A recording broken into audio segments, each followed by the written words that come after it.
Hi, everyone. So, I wanted to read an extract from this week's letter, which is the subject The Uneaten Lunch Tin and the Ego We Packed with It.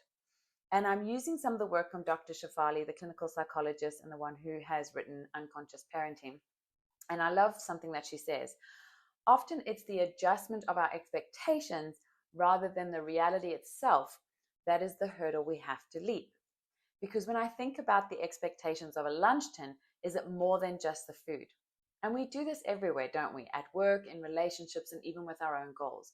We pour ourselves into projects, the meeting, the meal, the moment. When it comes back untouched or unnoticed, we quietly make it mean something more about ourselves, our values, our efforts, and our identity.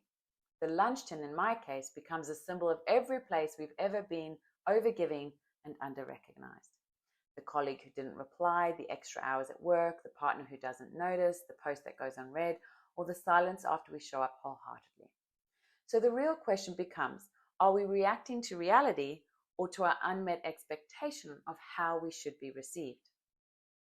So maybe instead of spiraling to self-worth audits over some slightly browning cucumber slices in my case, maybe we need to ask ourselves the following. Am I doing this to feel valued or to prove I'm valuable?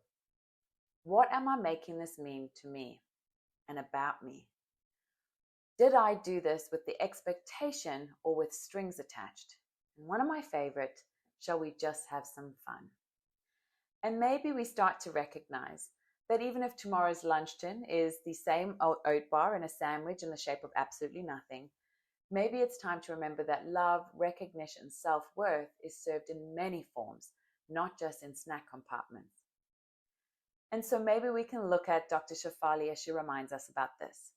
It is what it is. This means we can parent our children as our children are and not what we wish them to be. And what I like to add, this is what it is. Maybe this means we live as we are and not as someone we think we should be. Enjoy the rest of the letter, and I look forward to speaking to you soon. Bye.